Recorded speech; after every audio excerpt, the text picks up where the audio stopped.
Magandang gabi po, Luzon, Visayas at Mindanao. Tinawag ni Vice President Sara Duterte na political harassment ang pagbawas ng mga pulis sa kanyang seguridad. Sa isang open letter sa PNP chief ay ipinunto niya rin ng video sa kanyang pamilya habang palabas sa bansa sa isang lugar sa NAIA kung saan piling mga tao lang umano ang pinapayagan. May mga miyembro rin umano ng PNP na nagpunta sa kanilang lugar at inaalam kung saan mismo ang kanyang inuupakang bahay. Nakatutok si Marisol Abduraman.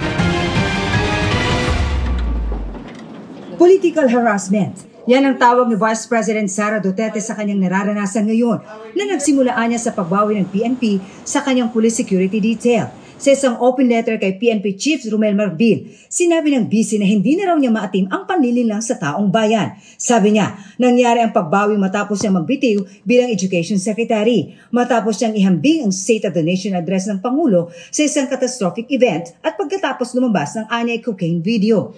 Puna niya, tinarget daw ang mga saklaw ng relief order ang mga tauhan ng PNP na kanyang pinagtitiwalaan dahil matagal nang nagsilbing security nila ng amang si dating Pangulong Duterte. May nakikita ring mali siya si VP Sara sa paglabas ng video nilang mag-anak sa airport ng paalis pa Germany noong Miyerkules. Puna niya, ang footage ay kuha sa NAIA kung saan mga empleyado lamang at piling mga tao ang maaaring naroon.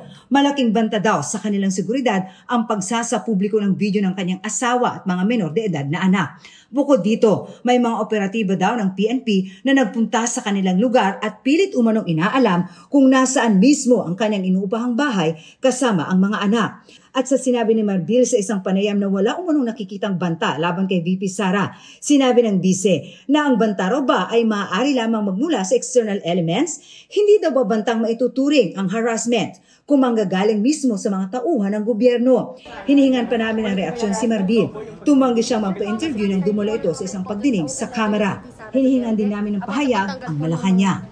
Para sa GMA Integrated News, Marisol Abduraman. Nakatutok, 24 oras.